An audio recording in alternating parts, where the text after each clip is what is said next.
Fake ink? They mocked the tattoo until the sniper removed her hood and the SEAL commander froze. They laughed first, not loudly, just enough to make sure she heard it. A few snickers, a whispered comment, the kind of mockery that doesn't expect an answer. The tattoo was visible where her sleeve had ridden up, dark ink against pale skin, sharp lines that meant something only to those who knew how to read them. Fake ink, someone muttered. Probably bought the hoodie for attention. She didn't react. She stood near the edge of the training compound, hood pulled low, hands tucked into her pockets, posture relaxed but precise. Anyone watching closely would have noticed it. The stillness, the awareness, the way her weight was balanced as if the ground itself reported back to her. The SEAL candidates nearby were restless, loud with confidence. They were close to the end of selection, strong, fast, loud. They'd earned every ounce of arrogance they carried. One of them nodded toward her arm. "That unit mark isn't even right. Look at the spacing." Another laughed. "Yeah, seen that design online. Anyone can get ink now." She said nothing. The SEAL commander stepped onto the range moments later, presence alone cutting through the noise. Conversations died instantly. He scanned the line, eyes sharp, already irritated at the lack of discipline. Then he saw her. Not her face, the hood hid that. Not the tattoo yet. It was the way she stood, still, centered, not trying to be noticed, not trying to disappear either. "Who's that?" he asked quietly to the senior instructor. "Civilian observer, here for a demo later." The commander nodded, unconvinced. As the candidates lined up for a precision drill, one of them couldn't resist one last comment. "Hey," he called casually, "that ink real or you just playing soldier?" The range went quiet. Slowly, deliberately, she raised her head. Her hood stayed up.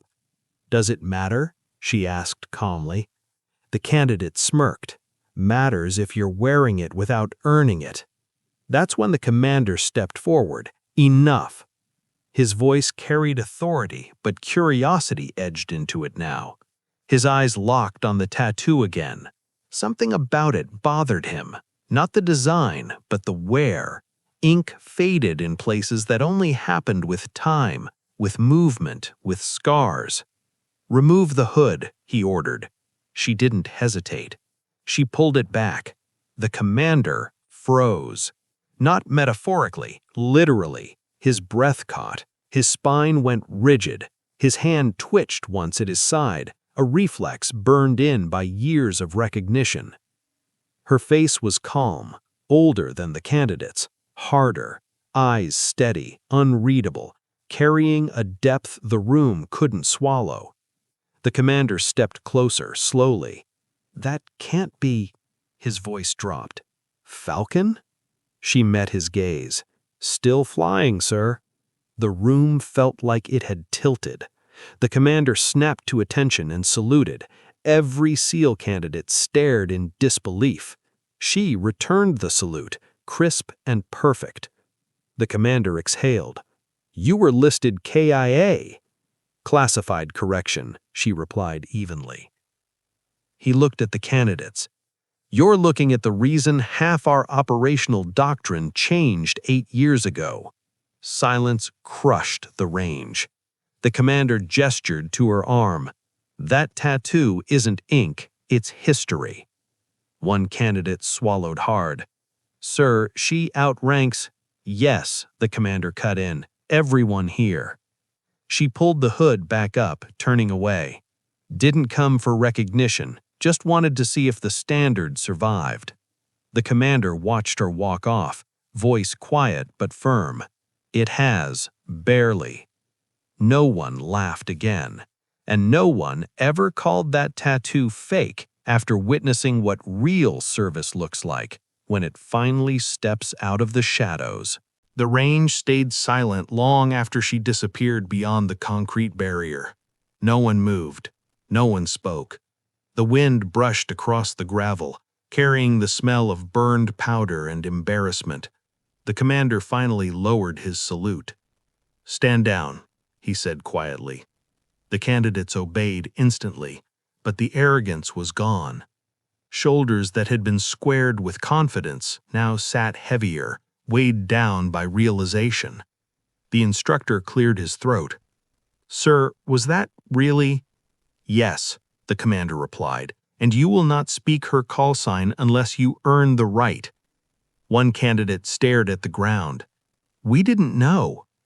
"That's the point," the commander said. "You judged ink instead of posture, noise instead of silence. That mistake gets people killed."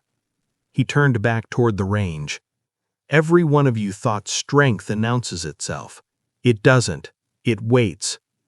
Later that evening, the commander found her overlooking the training grounds, hood off now, tattoo fully visible under the fading sun. She stood with her hands behind her back, watching the candidates run drills below. "You didn't correct them," he said, approaching.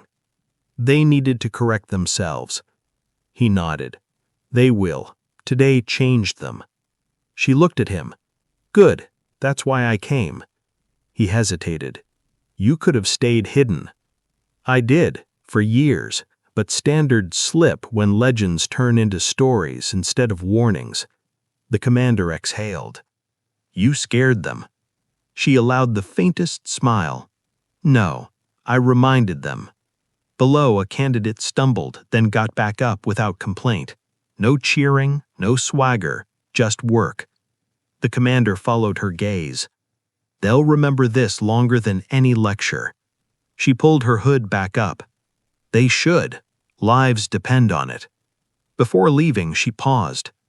"Tell them one thing tomorrow." "What's that?" "Real operators don't mock what they don't understand."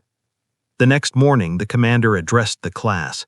No names, no details, just one sentence.